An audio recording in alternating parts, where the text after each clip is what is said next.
You know George Washington was almost turned into a zombie? There are a ton of weird zombie stories out there. Here's the stuff I know. The concept of zombies only dates back about 100 years, but they weren't the flesh-eating beasts we know today. Legend has it that voodoo priests in Haiti would erase a person's mind using a powdery substance. That same substance made the person appear dead and then be buried alive, so the voodoo priest could then retrieve the body and have control over it. Sounds crazy, but check out this 1936 photo of this Haitian woman.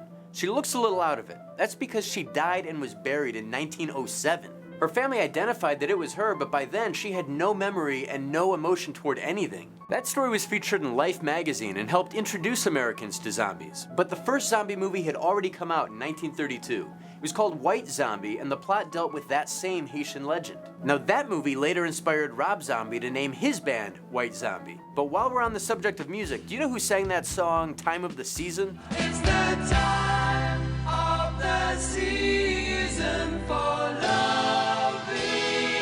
That's by the band The Zombies, and that song came out in 1968, the same year George Romero released Night of the Living Dead, the movie that finally introduced zombies as the flesh-eating cannibals we know and love today. But before the flesh-eating zombies, before the powder-induced zombies, we almost had a zombie president. You see, George Washington was afraid of being buried alive, so when he died, his family put him on ice for 3 days. That's when family friend William Thornton asked to revive Washington by warming his body by the fire, filling his lungs full of air, and injecting lamb's blood into his veins. His family didn't think it was totally impossible, they just decided, no, we're gonna let him go in peace. That's crazy, our first president was almost our first zombie. What kind of weird zombie stuff have you guys come across? Let me know in the comments below, and be sure to subscribe to PopSpot, and I'll see you here every Monday when we get smarter in seconds.